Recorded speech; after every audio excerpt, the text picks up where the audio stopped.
তো সঙ্গী সাথী পাঠশালা আজকে আমরা ডিএলএড পার্ট 1 সেশন 2025-27 নিয়ে আলোচনা করব। এখানে তোমাদের জন্য বেঙ্গলি সিপিএস 1 ল্যাঙ্গুয়েজ 1 এর সেকেন্ড চ্যাপ্টার নিয়ে আলোচনা করব। ফার্স্ট চ্যাপ্টার খুব ইম্পর্টেন্ট। ফার্স্ট চ্যাপ্টার তোমাদের জন্য খুব গুরুত্বপূর্ণ।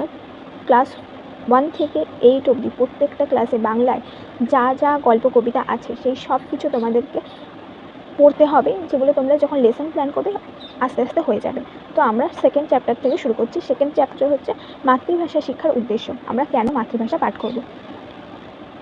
এখানে আমরা প্রত্যেকটা চ্যাপ্টার ওয়াইজ ধরে ধরে আলোচনা করব এবং সেখান থেকে যে গুরুত্বপূর্ণ প্রশ্নগুলো সেগুলো আমরা প্রশ্নের আকারেই তুলে ধরবো তোমাদের সামনে। প্রথম প্রশ্ন হচ্ছে মাতৃভাষা কী? মাতৃভাষা কী? মানুষের ভাব প্রকাশের সর্বোৎকৃষ্ট গুরুত্বপূর্ণ মাধ্যম হলো ভাষা।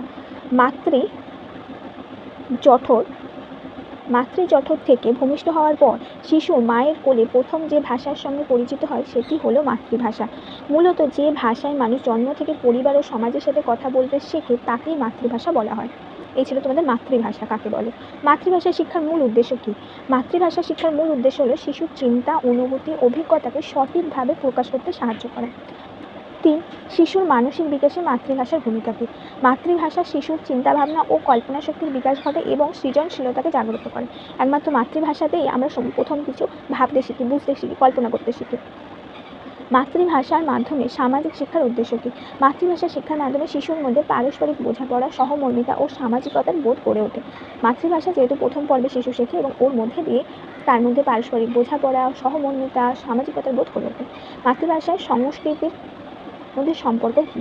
মাতৃভাষা হচ্ছে সংস্কৃতির বাহক। এর মাধ্যমে জাতীয় ইতিহাস, ঐতিহ্য, মূল্যবোধ প্রজন্ম থেকে প্রজন্মের মধ্যে প্রবাহিত হয়। আমরা একদম ছোটোবেলায় শিশুকালে যখন বাবা মা বা ঠাকুমা দাদুর কাছ থেকে গল্প শুনতে চাই বা বিভিন্ন বিষয়ে জানতে চাই, তাদের জীবনের বিভিন্ন ঘটে যাওয়া কথা গল্পের মধ্যে দিয়ে আমরা কিছু শিখি এবং সেখান থেকে আমাদের মধ্যে জাতীয়তাবোধ, ঐতিহ্য, মূল্যবোধ এগুলো গড়ে ওঠে, নৈতিকতা গড়ে ওঠে।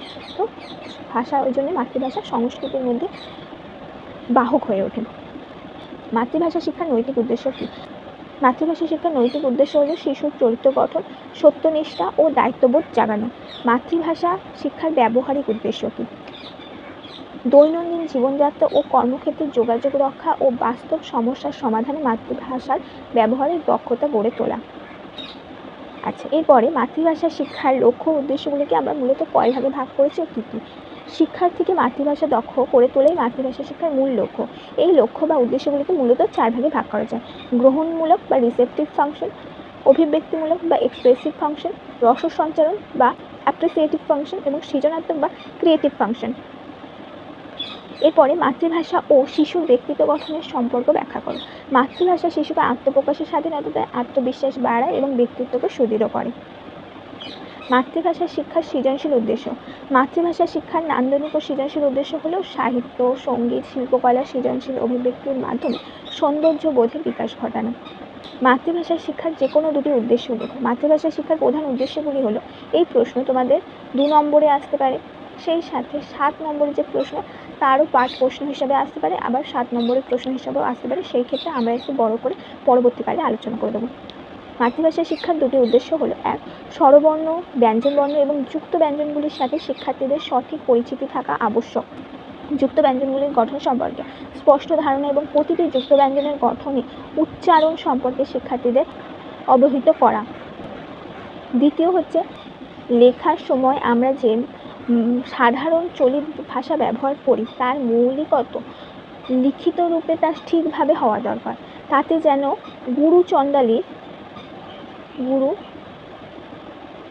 গুরুচণ্ডালীর দোষে দুষ্ট না থাকে, অর্থাৎ সাধু চলিতের মিশ্রণ যেন না হয়।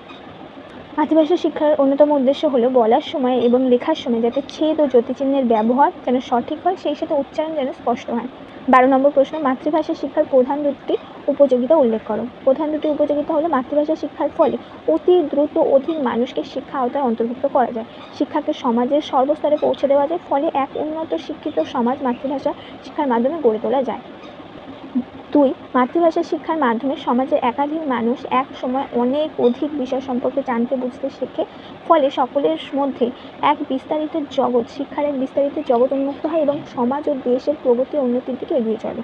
3 হচ্ছে, মাতৃভাষার মাধ্যমে শিক্ষার্থীর মধ্যে নিজস্ব চিন্তা, চিন্তন শক্তি, নিজস্ব চিন্তন শক্তি গড়ে ওঠে, কল্পনা শক্তির বিকাশ ঘটে, ফলে শিক্ষার্থীদের মধ্যে মূল্যবোধ, আদর্শ, নৈতিকতা ইত্যাদি বিকশিত হয়, যার ফলে সে আগামী ভবিষ্যতে সুনাগরিক হিসাবে গড়ে উঠতে সক্ষম হয়।